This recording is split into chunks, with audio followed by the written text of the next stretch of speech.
बताऊं कि बारिश शुरू हो गई है, लेकिन मेरे बच्चों का रोना मुझसे देखा नहीं जाता।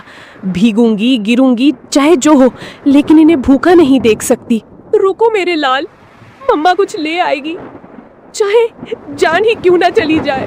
परंतु एक बात याद रखना, जब तक मैं नहीं आऊं, घोंसले में से बाहर भी मत देखना और बाहर भी मत निकलना, समझ गए ना? चिड़िया खाना लेने के लिए चली जाती है।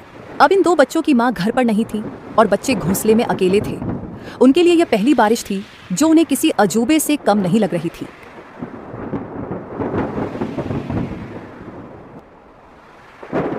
चिंकू बार बार गर्दन बाहर निकालकर देख रहा था। अरे ओ पिंकू, सुन रे, ये क्या चीज ऊपर से टपक टपक गिर रही है? कोई रो रहा है क्या? पिंकू घोंसले के कोने में दुबक कर बैठा था। अबे मूर्ख, रोने की आवाज नहीं है ये, बारिश है बारिश, आसमान बरस रहा है। पर ये आवाज कितनी डरावनी है।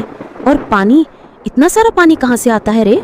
मत देख बाहर, मम्मा ने कहा था बिजली चमकी तो घोंसले समेत भस्म हो जाओगे। चिंकू सहम गया।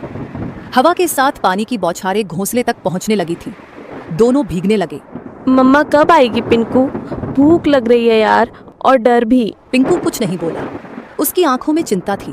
मम्मा ने कहा था कि अगर मैं देर से लौटूं तो घबराना मत, चुपचाप बैठे रहना। डर से बड़ा कोई शिकारी नहीं होता। चिकी चिड़िया को जंगल में कुछ गेहूं मिले।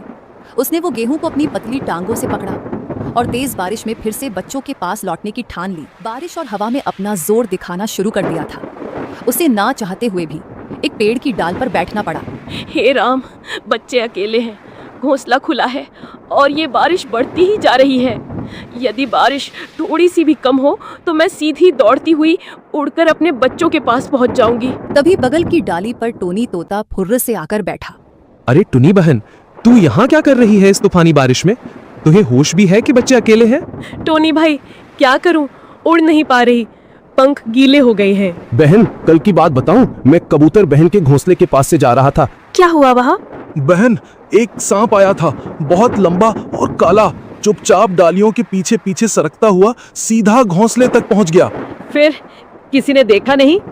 मैंने देखा, मैं ऊपर ही उड़ रहा था। जब देखा कि सांप कबूतर के बच्चों के